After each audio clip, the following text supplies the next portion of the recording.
নমঃ পার্বতী পতয়ে হর হর মহাদেব। তো ডার্বির দিনটা শুরু হোক মহাদেবের নাম নিয়ে।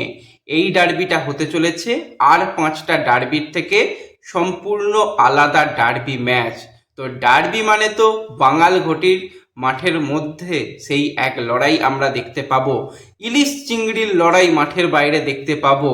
এবং সর্বোপরি আজকে যারা ডার্বি ম্যাচ জিতবে তাদের কিন্তু আমরা চ্যাম্পিয়ন হিসাবে দেখতে পাবো। তো এই ডার্বিটা সত্যি একটু আলাদা ডার্বি হতে চলেছে। পুরো মাঠ আজকে ভর্তি থাকবে, 62,000 অফিসিয়াল টিকিট, তারপরও এটসেট্রা মিলিয়ে দেখতে গেলে প্রায় 80,000 প্লাস মানুষ কিন্তু আজকে যুব ভারতীতে থাকবে।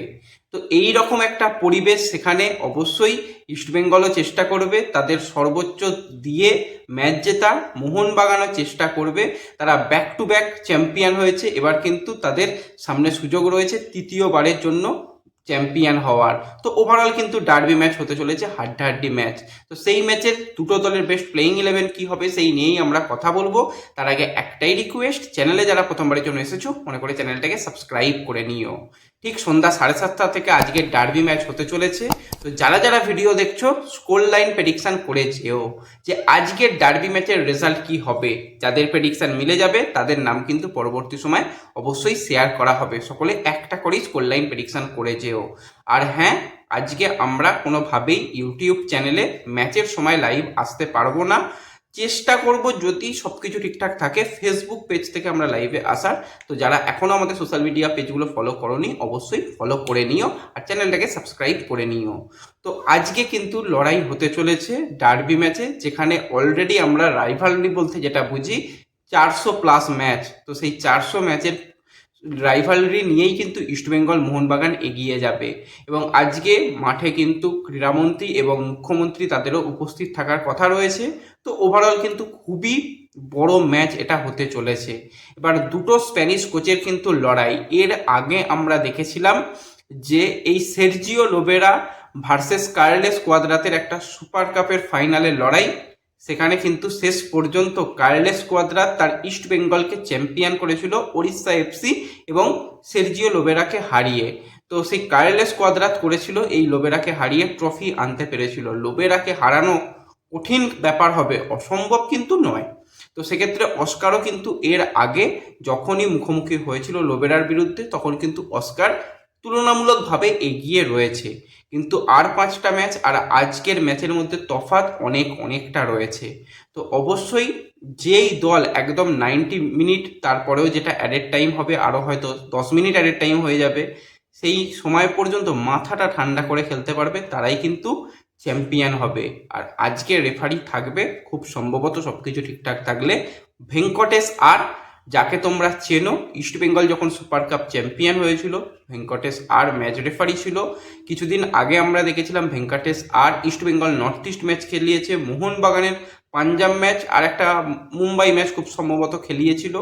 তো সেই এই মুহূর্তে ভারতের সেরা রেফারি ভেঙ্কটেশ আরকেই কিন্তু এই ম্যাচ রেফারির দায়িত্ব দেওয়া হবে। তো রেফারি ভেঙ্কটেশ আর কিন্তু ইয়েলো কার্ড দেখাতে কিন্তু একদমই কার্পণ্য করে না এবং রেড কার্ডও দেখিয়ে দেয়। তো অবশ্যই তোমাদের মনে থাকবে সুপার কাপের ফাইনালে রেড কার্ডের ইনসিডেন্টও আমরা দেখেছিলাম। তো আজকেও যদি লাল কার্ড বা হলুদ কার্ড বেরোয় অবাক হওয়ার মতন কিছু নেই। তোমরা যারা মাঠে যাবে সবাই খুব সাবধানে যেও। বারবারই বলি, ডার্বি হোক মাঠের 90 মিনিটের লড়াই, তার বাইরে যেন কোনো রকম কিছু না থাকে। তো অবশ্যই সবাই মাঠে গিয়ে টিমকে সাপোর্ট করো। মাঠে 90 মিনিট প্রতিদ্বন্দ্বিতা থাকবে, তারপর মাঠের বাইরে যে নোংরা আচরণগুলো হয় সেগুলোকে নিজেরা বন্ধ করে রেখো। যদি কেউ করে সেই জায়গাগুলোকে তাদের থামাও। কেউ বিপদে পড়লে, কারণ এত হিউজ মানুষ যাবে, যাতায়াতের প্রবলেম হলে পারলে সাপোর্ট করো, তাহলে কিন্তু এই বাংলার ফুটবল আরও সামনের দিকে এগিয়ে যাবে। তো আজকে কিন্তু দুই দলের কোচের সামনেই লড়াই, একটাই যে ম্যাচ যেত ট্রফি যেত, এছাড়া আর কিচ্ছু নেই।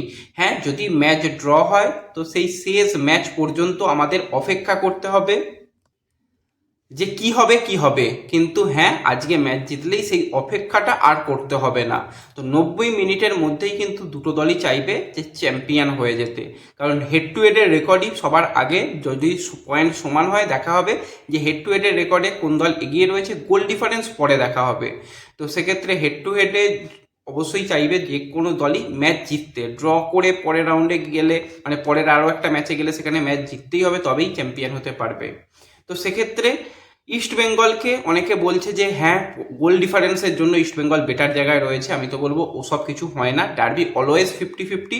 আমি তো বলবো ইস্ট বেঙ্গলের সমস্যা অনেক বেশি। ইস্ট বেঙ্গলের সল ক্রেসপো নেই, ইস্ট বেঙ্গলের সৌভিক চক্রবর্তী নেই, নাওরেম মহেশ সিং নেই, তবুও অজুহাত দেওয়ার জায়গা নেই।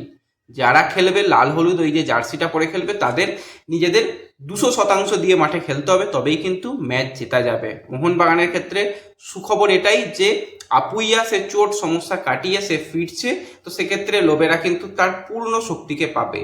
তো সেক্ষেত্রে যদি আমরা প্রথমে মোহনবাগান সুপার জায়েন্টের আজকের ম্যাচের প্লেইং 11 প্ল্যানিং নিয়ে কথা বলি, তো মোহনবাগান কিন্তু 4জন বিদেশি প্লেয়ারকে ফার্স্ট 11-এ রেখে শুরু করবে, যেখানে গোলের তলায় শুরু করবে ডেফিনেটলি ভিশাল কাইত, এবং তার সাথে সেন্টার ব্যাকে কিন্তু 2 বিদেশি সেন্টার ব্যাক অ্যালবার্টো রড্রিগেজ এবং তার সাথে টম অলড্রেড শুরু করতে চলেছে।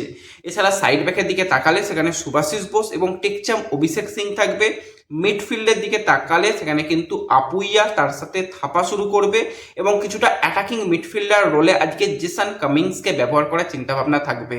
2 উইংয়ে সেই মনবীর সিং লিস্টন কোলাসোর জুটি ডার্বি ম্যাচে যথেষ্ট ভালো তারা করেছে, তাদেরই রাখা হবে, এবং আপ ফ্রন্টে জেমি ম্যাকক্লারেন ম্যাকাকে রেখে কিন্তু শুরু করানো হবে। পরবর্তী সময় ডিমি পেট্রাটোস, পরবর্তী সময় রফসন রবিনো, সাহাল আব্দুল সামাদ, তাদের কিন্তু নিয়ে আসা হবে। এটা কিন্তু মোহনবাগানের জন্য গেম প্ল্যানিং বেস্ট প্লেইং 11 হতে চলেছে।